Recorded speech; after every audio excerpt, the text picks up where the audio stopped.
بسم اللہ الرحمن الرحیم۔ السلام علیکم ورحمۃ اللہ۔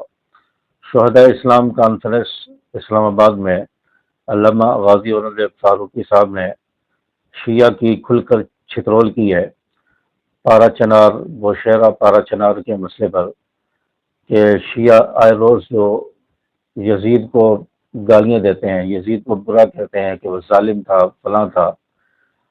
تو علامہ فاروقی صاحب نے کہا کہ یزید سے زیادہ تو ظالم یہ لوگ ہیں، یزید سے زیادہ ظالم یہ لوگ ہیں، کیونکہ انہوں نے نہ چھوٹے بچوں کو چھوڑا، چھوٹی چھوٹی کلیوں کو، معصوم بچوں کو ماؤں سے چھین کر ان کو رونڈ ڈالا، ان کو مار ڈالا، اور پھر مسلمان عورتوں پر انہوں نے ہاتھ ڈالے، ان کی عزتیں لوٹیں، اور بوڑھے جوانوں پر انہوں نے ہاتھ ڈالے، اور کئی گھروں کو اجاڑ دیا، کئی بچوں کو جو ہے انہوں نے مسل دیا، کہ کلیوں کو انہوں نے ان کو جو ہے جان سے مار دیا۔ تو یزید سے زیادہ تو ظالم یہ لوگ ہیں، انہوں نے سب سے زیادہ ظلم کیا ہے۔ پارا چنار کے اندر آئے روز کوئی نہ کوئی واقعہ ہوتا ہے مسلمانوں کے ساتھ، مسلمانوں کے قافلوں پر، گاڑیوں پر، ان کے گھروں پر حملے کر دیے جاتے ہیں، اور مسلمان بچوں کو، عورتوں کو مارا جاتا ہے، ان کی عزتوں کو لوٹا جاتا ہے۔ تو اس پر علامہ فاروقی صاحب نے احتجاج کیا اور حکومت سے مطالبہ کیا کہ اس چیز کو روکنا چاہیے، اور علامہ فاروقی صاحب نے فرمایا کہ یہ طبقہ یزید کو گالیاں دیتا رہتا ہے، صبح شام یزید کو گالیاں دیتے ہیں، یزید جو کچھ بھی تھا، لیکن یزید سے کم یہ لوگ بھی نہیں ہیں، انہوں نے بھی ظلم کیا ہے۔ حالانکہ جہاد کے میدان میں بھی بچوں عورتوں پر ہاتھ اٹھانے سے، بوڑھوں پر ہاتھ اٹھانے سے شریعت نے روکا ہے، ہمارے دین اسلام نے روکا ہے۔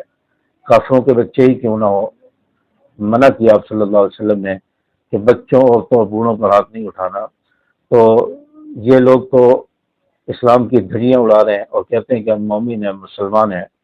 تو علامہ فاروقی صاحب نے کہا کہ یہ لوگ جو پارا چنار میں ظلم کر رہے ہیں، وہ شہرہ میں جو ظلم کر رہے ہیں، تو یہ یزید کے ظلم سے زیادہ ہے، اور جو شام میں، عراق میں، لبنان میں جو مسلمانوں پر ظلم ہو رہا ہے، تو یہ ظلم یزید سے زیادہ ہے۔ یزید کو برا بھلا کہنے کی ضرورت نہیں ہے، تم لوگ یزید سے زیادہ ظالم ہو اور یزید سے زیادہ صفاق ہو، درندے ہو۔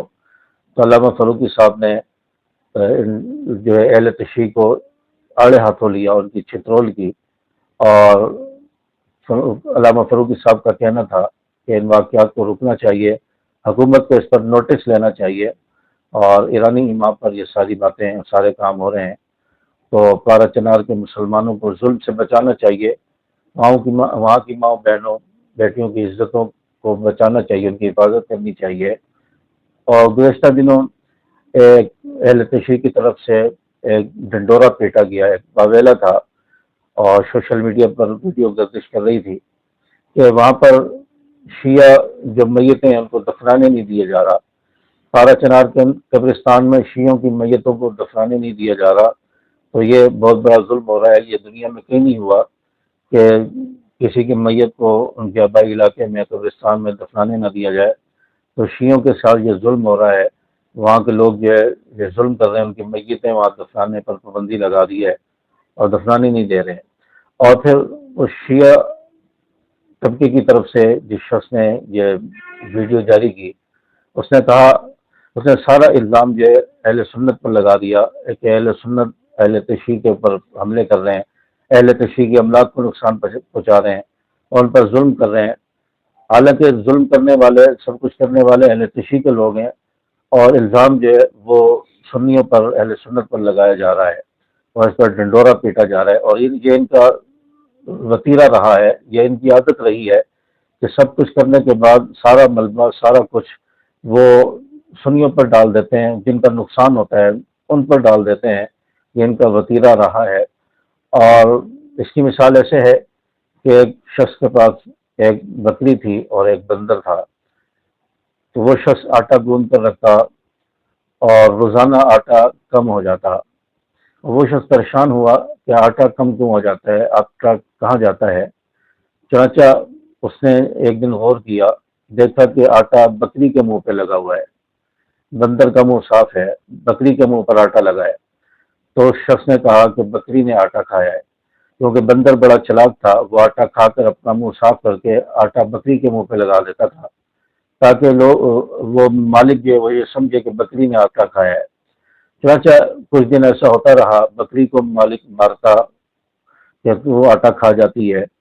چنانچہ کچھ دن کے بعد اس نے کیمرہ لگایا، اس نے تو غور کیا، دیکھا کہ ماجرا ہے کیا، بکری کو مار رہا ہوں لیکن آٹا پھر بھی جو ہے کم ہو جاتا ہے، پھر بھی کوئی کھا جاتا ہے۔ تو جب اس نے دیکھا تو پتہ چلا کہ آٹا بندر کھا جاتا ہے، اور بندر آٹا کھا کر اس آٹے کو، جو آٹا بچتا ہے، اس کو بکری کے منہ پہ لیپ دیتا ہے، تاکہ مالک کو یہ پتہ چلے کہ آٹا بکری نے کھایا ہے۔ تو بکری بے گناہ تھی، وہ مار کھاتی رہی، اور جو اصل مجرم تھا، بندر تھا، وہ بچتا رہا۔ تو جب پکڑا گیا تو اس وقت مالک کو پتہ چلا کہ یہ اس کی چلاکی ہے، یہ بندر کی چلاکی ہے، یہ الزام جو ہے بکری پر لگا دیتا تھا۔ تو بلا وجہ بکری پر جو ہے ظلم ہوتا رہا، اس کو میں مارتا پیٹتا رہا۔ تو یہ بندر بھی سب کچھ کرنے کے بعد الزام جو ہے اہل سنت پر لگا دیتے ہیں۔ تو اہل سنت وہاں مظلوم ہے، ان پر ظلم ہو رہا ہے، حکومت کو اس کا نوٹس لینا چاہیے۔ السلام علیکم ورحمۃ اللہ۔